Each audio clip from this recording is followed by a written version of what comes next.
नमस्कार. नाशिकमधल्या विकृत बाबाच्या मुसक्या आवळल्या गेल्यात. त्या हरामखोराला शिक्षा होणार, कारण हे देवाभाऊच्या नेतृत्वातलं सरकार आहे.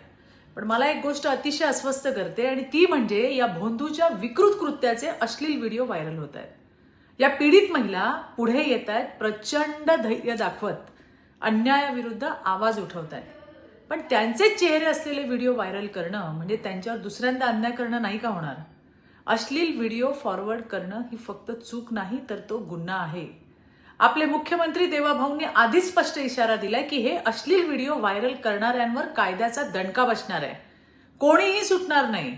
आणि व्हॉट्सअपचे ग्रुप ऍडमिनचा आतापर्यंत 6 जणांवर कारवाई सुद्धा सुरू झाली आहे. अरे थोडं तरी भान ठेवा. आपल्या मुलांच्या हातात मोबाईल आहे, पण त्यांच्या मनावर काय परिणाम होतो याची जबाबदारी कोण घेणार आहे? आजच बीडमध्ये अश्लील व्हिडिओ बघून 15 वर्षाच्या मुलाने 2 वर्षाच्या चिमुरड्यावर अत्याचार केल्याची घटना घडली आहे. ही घटना आपल्याला हादरवणारी आहे. हा इशारा आहे. आपण अजूनही वेळेत जागा होणार आहोत की नाही?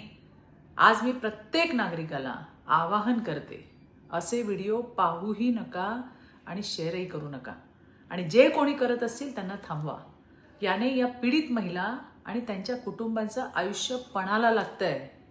विकृतीला व्हायरल होऊ देऊ नका. धन्यवाद. जय हिंद, जय महाराष्ट्र.